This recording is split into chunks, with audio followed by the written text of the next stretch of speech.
Assalamualaikum warahmatullahi wabarakatuh. Ibtiwa'an limaradatillahi wa rahmatihil Fatihah. A'udzu billahi minas syaitonir rajim. Bismillahirrahmanirrahim.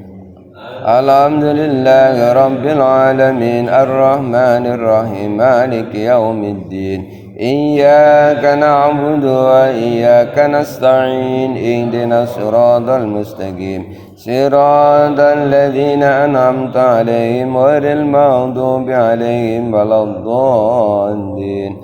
Rabbi firli wa liwalidayya wa lil mu'minina amin. Kalamun qadimul la yumallu sama'uhu tanasaha an qawli wa fi'li wa niyatin bihi astafi min kulli da'i wa nuruhu dalilu li qalbi inda jahli wa hayrati faya rabbi mati'ni bisirri kurufihi wa nawwir bihi qalbi wa sam'i wa muqlati wa sa'il ala yahizahu summa darsahu bijahi nabi wal ali summa sahabat. Ali Imran 106 sampai 108. A'udzu billahi minasy syaithanir rajim. A'udzu billahi minasy syaithanir rajim. Bismillahirrahmanirrahim.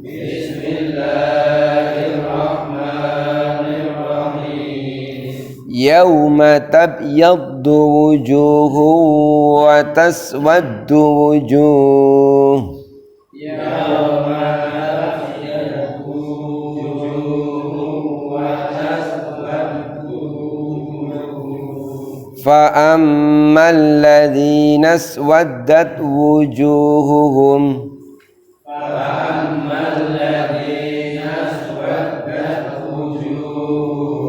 akafartum ba'da imanikum fadhuqul 'adzaba bima kuntum takfurun. Akafartum ba'da imanikum fadhuqul 'adzaba bima kuntum takfurun. Wa ammal ladzina byaddat wujuhuhum fa fi rahmatillah. Wa ammal ladzina byaddat wujuhuhum fa fi rahmatillah hum fiha khalidun. Tilka ayatullahi natluha 'alaika bil haqq. Tilka ayatullahi natluha 'alaika bil haqq. Wa mallahu yuridu dzulman lil 'alamin.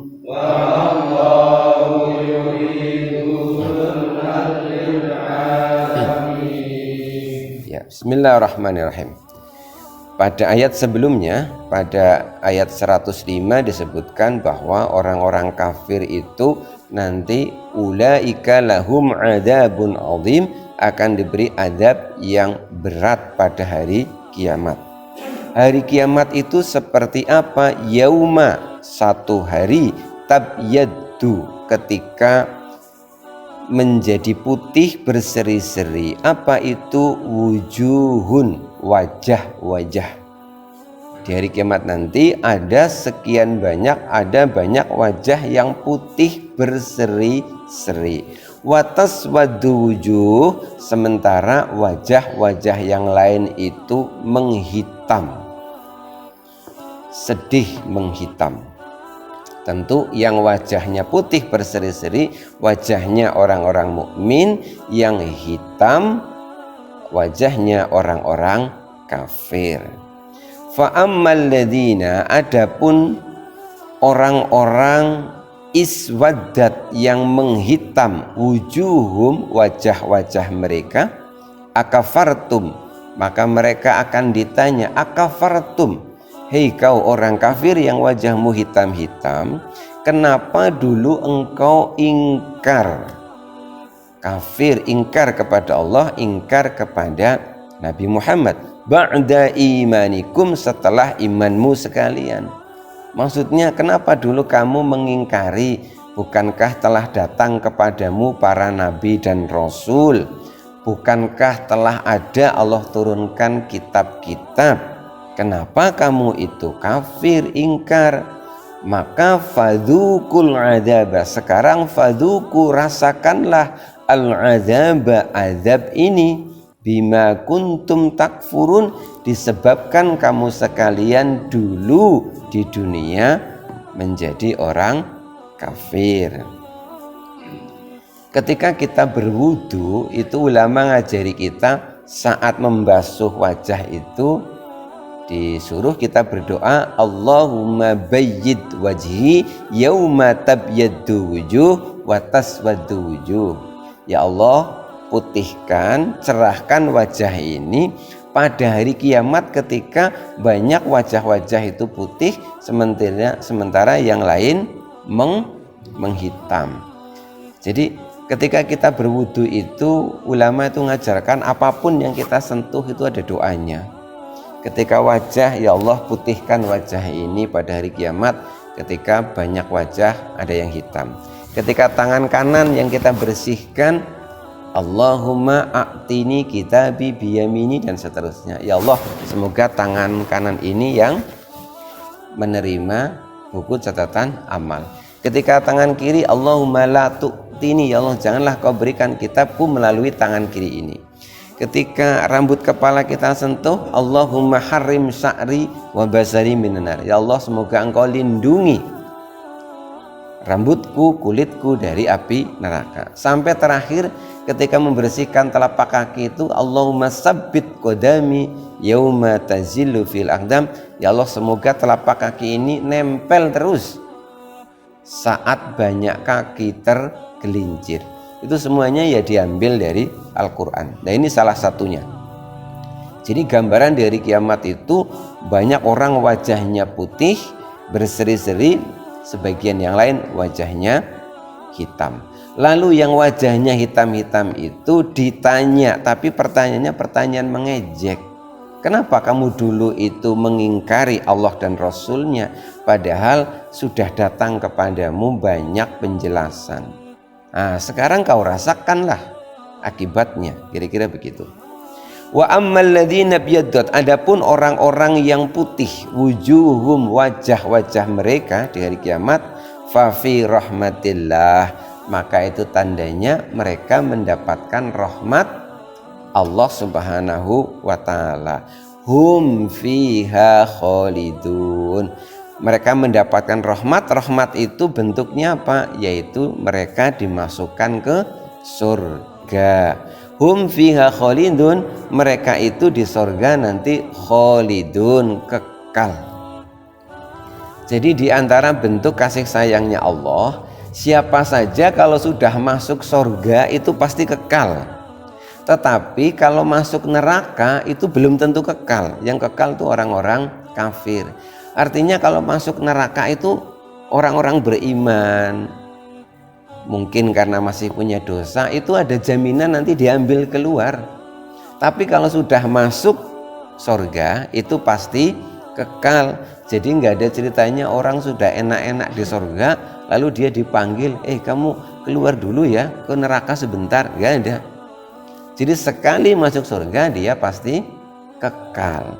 Tapi kalau masuk neraka itu tidak kekal kecuali orang-orang kafir. Ini kan bentuk emane Allah Subhanahu wa ta'ala.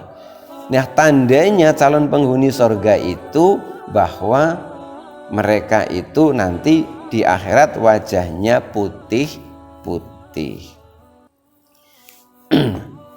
Nah, wajah putih berseri-seri. Mereka menunjukkan rasa bahagia, menunjukkan rasa senang. Jadi ketika berwudu ya diniatilah untuk mencari keselamatan di hari kiamat. Makanya ada sebuah keterangan bahkan yang menjelaskan kalau wudu itu kalau bisa airnya itu jangan dilap gitu loh. Jadi biarkan saja pada netes ini, nggak usah dilap karena tetesan-tetesan itu ada yang mengatakan itu akan menjadi pelindungmu pada hari kiamat nanti. Jadi jangan dilap. Itu gambaran orang-orang yang wajahnya putih berseri-seri. Tilka ayatullah. Nah, ayat ini menjadi penutup dari rangkaian ayat-ayat sebelumnya. Tilka ayatullahi natluha 'alaika bil haqq wa mallahu yuridu dzulman lil alamin. Tilka yang demikian ini, dari depan itu telah disebutkan, hai orang yang beriman, bertakwalah kamu dengan sebenar-benarnya iman. Jangan sampai mati dalam keadaan kafir. Jangan sekali kamu mati kecuali engkau dalam keadaan muslim. Lalu disuruh wa'tasimu bihablillah, berpegang teguhlah kepada agama Allah, jangan tercerai-berai. Lalu kita disuruh untuk berdakwah, mengajak orang amar ma'ruf nahi mungkar.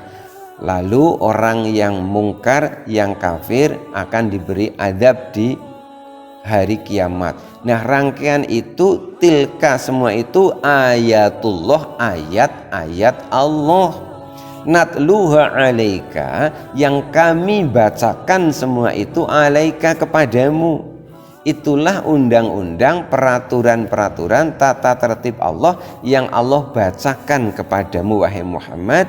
Sampaikan kepada umatmu bil haqqi, disampaikan, dibacakan dengan kebenaran.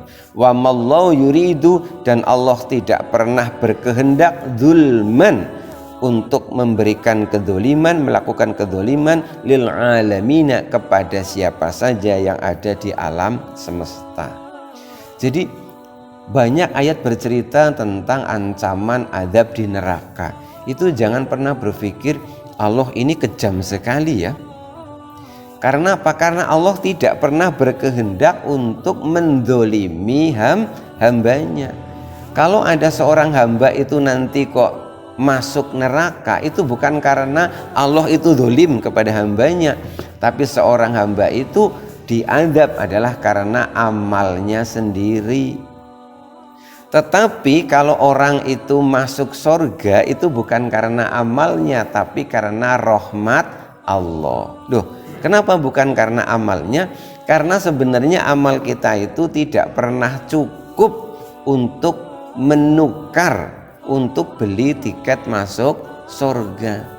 Jadi orang punya dosa sebanyak apapun, selagi tidak murtad, tidak kafir, jangan berputus asa, karena tetap ada harapan dapat rahmat Allah.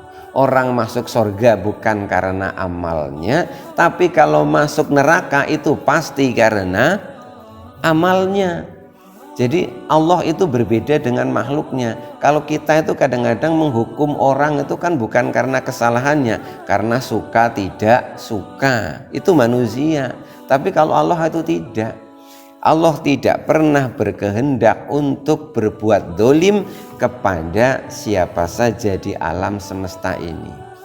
Jadi kalau kita di dunia itu suatu ketika mendapatkan ujian berupa sesuatu yang buruk, jangan pernah berpikir Allah ini lagi dolim sama saya. Allah tidak pernah berbuat dolim kepada manusia. Lalu kalau kita suatu ketika itu kok kayak mendapatkan musibah, karena musibah itu kan kadang-kadang bisa hukuman, bisa teguran begitu ya. Nah, itu sebenarnya karena apa? Karena amal perbuatan kita sendiri. Hanya saja Allah itu kadang-kadang si A itu berbuat keburukan sekarang, itu mungkin dibalesnya itu nggak tahu kapan, begitu itu loh. Jadi sebenarnya apa yang kita petik, yang kita terima itu yang nggak pernah keliru ya, nggak pernah meleset. Ada cerita di sebuah penjara itu didatangkan seorang ulama lah. Lalu ulama ini ngobrol dengan salah satu penghuni penjara itu. Penghuni penjara itu terus cerita panjang lebar. Saya itu nggak bersalah, saya itu ditangkap, saya itu dituduh ini ditangkap gini. Saya itu terdolimi Pak Yai gitu. Pak Yai cuma diem saja. Setelah dia cerita banyak, Pak Yai ini balik nanya, aku tak tanya ya, kamu jujur ya.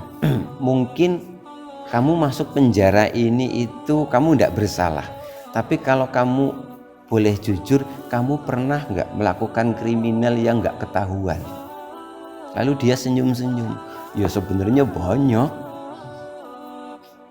saya banyak nyuri nggak ketahuan, saya banyak ini nggak ketahuan. Ya sudah, mungkin ini ijolnya yang itu. Akhirnya dia manduk-manduk akhirnya.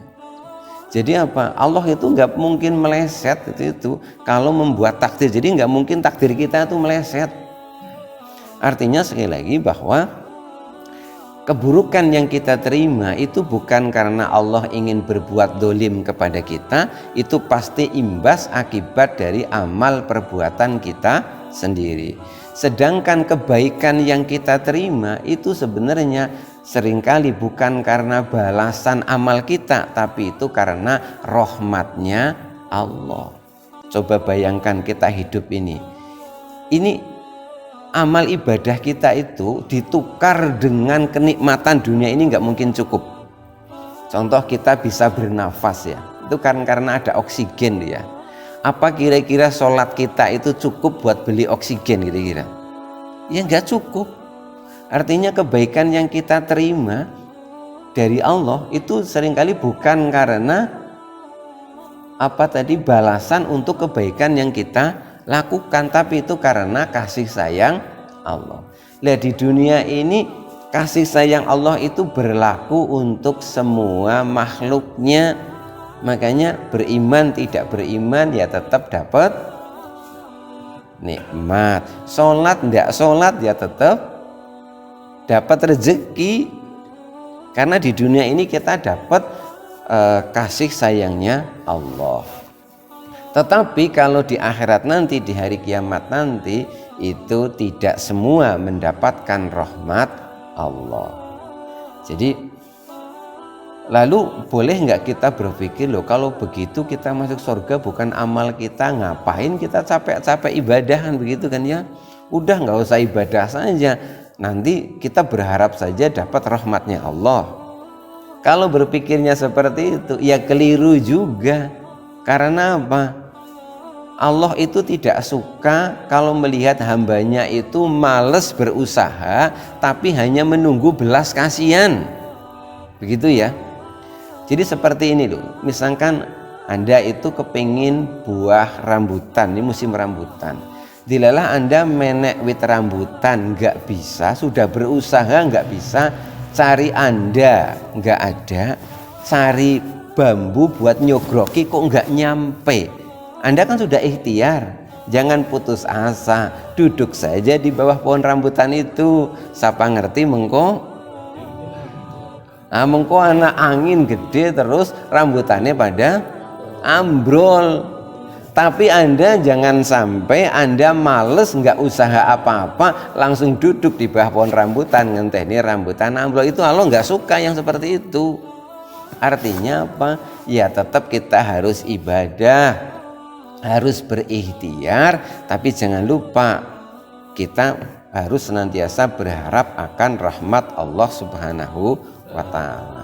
Jadi semua perintah Allah kita kerjakan, larangan kita tinggalkan, dan jangan meninggalkan mengharapkan rahmat dari Allah. Jadi sekali lagi, bahwa rangkaian ayat sebelumnya itu tilka ayatullah, itulah ayat-ayat Allah, penjelasan dari Allah dibacakan kepada kita, ini hak, ini pasti benar. Kemudian ditutup dengan wa mallahu yuridu dzulmal lil alamin, Allah tidak pernah berkehendak melakukan kedzoliman kepada makhluknya di alam semesta ini. Jadi jangan pernah berburuk sangka. Maka ulama mengajarkan kalau yang namanya keburukan itu tidak boleh dinisbatkan kepada Allah Subhanahu wa taala. Tapi kalau kebaikan harus dinisbatkan, harus dikembalikan kepada Allah. Kita bisa melakukan kebaikan, alhamdulillah ini dari Allah. Tapi kalau keburukan jangan ini dari Allah. Kenapa? Allah tidak pernah menghendaki keburukan. Dalam sebuah keterangan disebutkan, kalau engkau mendapatkan keburukan maka itu berasal dari dirimu sendiri, tapi kalau kebaikan itu berasal dari Allah. Jadi kebiasaan kita ini kan kadang-kadang suka mengkambing. Iya, apa itu mengkambing hitamkan? Iya, jadi melemparkan kesalahan kepada orang lain. Makanya istilahnya itu ada kambing putih, lalu karena dia harus menanggung dosa tuannya, kambingnya lalu jadi hitam. Ini berasal dari mana sih bahasa kambing hitam itu? Ternyata ini asal muasalnya itu dari sebuah keyakinan yang menyesatkan dari bangsa Yahudi. Jadi bangsa Yahudi itu punya keyakinan yang ngawur bahwa kalau mereka itu punya dosa-dosa itu penebusan dosanya gampang. Cari saja seekor kambing, nangis-nangis saja di depan kambing itu, mengakui kesalahannya. Nanti habis itu katanya dosanya sudah pindah ke kambing itu. Makanya kambingnya jadi hitam karena menanggung dosanya tuannya itu. Mana ada seperti itu. Nah, cuma anehnya itu tradisi keyakinan yang keliru ini itu berkembang merembet di berbagai bangsa, sampailah ke kita jadi istilah kambing hitam.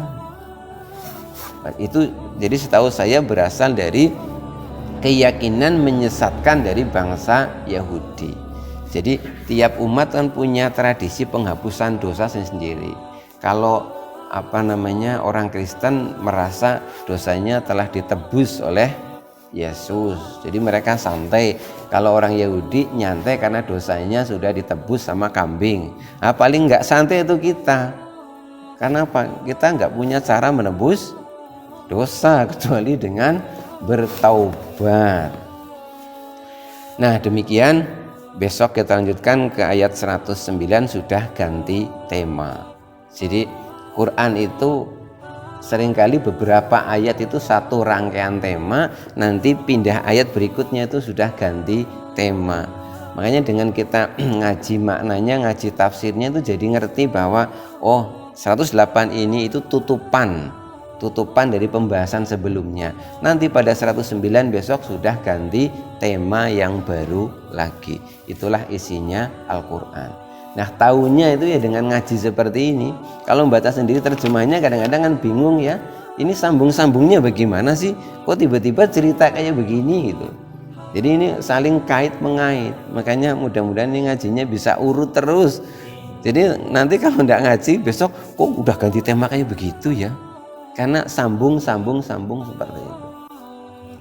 Demikian, mudah-mudahan ada manfaatnya. Insya Allah kita lanjutkan lagi besok.